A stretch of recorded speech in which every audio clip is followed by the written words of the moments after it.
ರಾಜ್ಯದಲ್ಲಿ gas cylinder ಅಭಾವ ಕಾಣಿಸಿಕೊಂಡಿದ್ದು ಕರಾವಳಿಗೂ ಕೂಡ ಅದರ ಬಿಸಿ ತಟ್ಟಿದೆ. ಪ್ರತಿಷ್ಠಿತ ಹೋಟೆಲ್ಗಳು ಕೂಡ ಅಡುಗೆ ಒಲೆಯನ್ನ ಅವಲಂಬಿಸುವ ಸ್ಥಿತಿ ಎದುರಾಗಿದೆ. ಉಡುಪಿ ಜಿಲ್ಲೆಯಲ್ಲಿ ಲಕ್ಷಾಂತರ ಪ್ರವಾಸಿಗರು ಬರ್ತಾರೆ. ಹೀಗೆ ಬಂದ ನಾನಾ ರಾಜ್ಯಗಳ ಪ್ರವಾಸಿಗರು ಪ್ರತಿಷ್ಠಿತ ಹೋಟೆಲ್ಗಳಲ್ಲಿ ತಂಗುತ್ತಾರೆ. ಸ್ಟಾರ್ ಹೋಟೆಲ್ನ ಮೇಲ್ಛಾವಣಿಯಲ್ಲಿ ಕಟ್ಟಿಗೆಯ ಹೊಗೆ ಹಾರ್ತಾ ಇದೆ. ಪ್ರತಿಷ್ಠಿತ ಕಿದಿಯೂರ್ ಹೋಟೆಲ್ನಲ್ಲಿ ಕೂಡ ಒಲೆಯಲ್ಲಿ ಅಡುಗೆ ಮಾಡಲಾಗ್ತಾ ಇದೆ. ವೆಜ್ ಮತ್ತು ನಾನ್ ವೆಜ್ ಪ್ರತ್ಯೇಕವಾದ ಅಡುಗೆಯನ್ನ ತಯಾರಿ ಮಾಡ್ತಾ ಇದ್ದು ಸ್ಟಾರ್ ಹೋಟೆಲ್ ಶೆಫ್ಗಳು ಕೂಡ ಈಗ ಕಟ್ಟಿಗೆಯಲ್ಲಿ ಅಡುಗೆಯನ್ನು ಮಾಡ್ತಾ ಇದ್ದಾರೆ.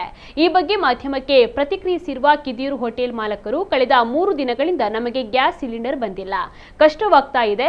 ಸರ್ಕಾರಕ್ಕೆ ಹೆಚ್ಚು ತೆರಿಗೆ ನಾವೇ ಪಾವತಿಸೋದು, ಆದ್ರಿಂದ ನಮಗೆ ಮೊದಲ ಆದ್ಯತೆಯನ್ನ ನೀಡಿ ದಿನಕ್ಕೆ 4 ರಿಂದ 5 ಸಿಲಿಂಡರ್ ಅನ್ನ ಕೂಡ ಪೂರೈಸಬೇಕು ಎಂದು ಸರ್ಕಾರಕ್ಕೆ ಮನವಿಯನ್ನ ಮಾಡ್ತೇನೆ ಅಂತ ಹೇಳಿದ್ರು.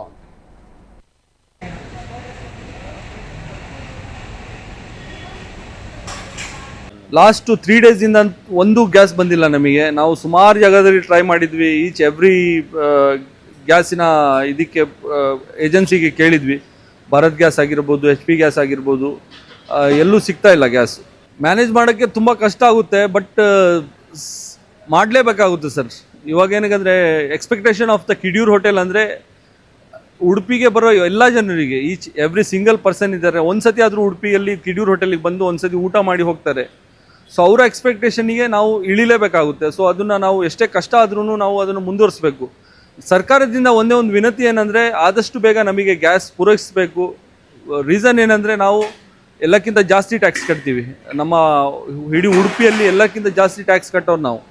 ನಮಗೆ ಫಸ್ಟ್ ಪ್ರಿಯಾರಿಟಿಯಲ್ಲಿ ಅಟ್ಲೀಸ್ಟು 4 ರಿಂದ 5 ಸಿಲಿಂಡರ್ಸ್ ಆದರೂ ಎವ್ರಿ ಡೇ ಸಿಕ್ಕಿದ್ರೆ ನಮಗೆ